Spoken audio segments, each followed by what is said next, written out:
Magandang umaga po. Narito na po magiging lagay ng panahon ngayong umaga ng Huwebes, June 11, 2026. Pero bago yun, baka pwedeng palike i-share naman ang video na ito. Comment ka na rin kung taga saan lugar ka para malaman natin kung hanggang saan umabot ang video na ito. Huwag mo din kalimutan na mag-follow at mag-subscribe sa ating Facebook page at YouTube channel. Sa kasalukuyan na tayo sa pag-asa, southwest monsoon o hanging habagat ang patuloy pa rin na nakakaapekto sa may western section ng Northern Luzon at Central Luzon. Dahil dito ay asahan yung maulap na kalangitan na may kalat-kalat ng mga pagulan at thunderstorms. Habang sa lalaming bahagi pa ng ating bansa ay asahan naman yung generally fair weather condition na may mataas na tsansa ng mga pagulan pagsapit ng hapon o gabi na dulot ng mga localized thunderstorms.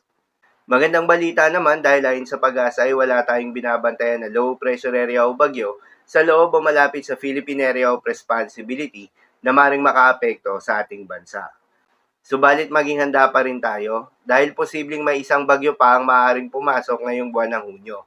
Dahil ayon nga sa Tropical Cyclone Formation ng pag-asa, posibleng 1 hanggang 2 bagyo ang pumasok o mabuo sa loob ng Philippine Area of Responsibility ngayong buwan ng Hunyo. Nakaisang bagyo na tayo ngayong buwan, ito nga ay ang bagyong Esther.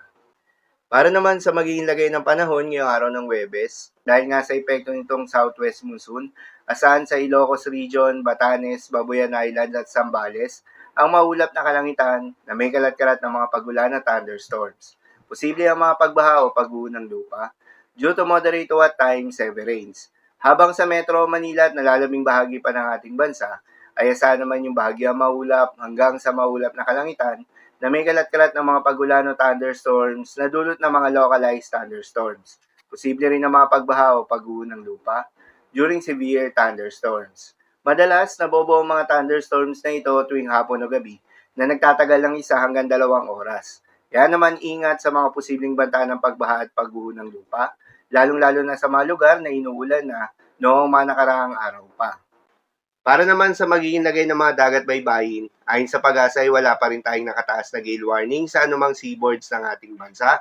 Subalit iba yung pag-iingat sa mga maglalayag sa mga seaboards ng Hilagang Luzon dahil inaasahan yung katamtaman hanggang sa malo na karagatan. Habang sa lalaming seaboards ng ating bansa ay asahan naman yung banayad hanggang sa katamtaman ng mga pag-alon. So yun lamang po para sa lagay ng panahon ngayong araw ng Huwebes. Keep safe everyone.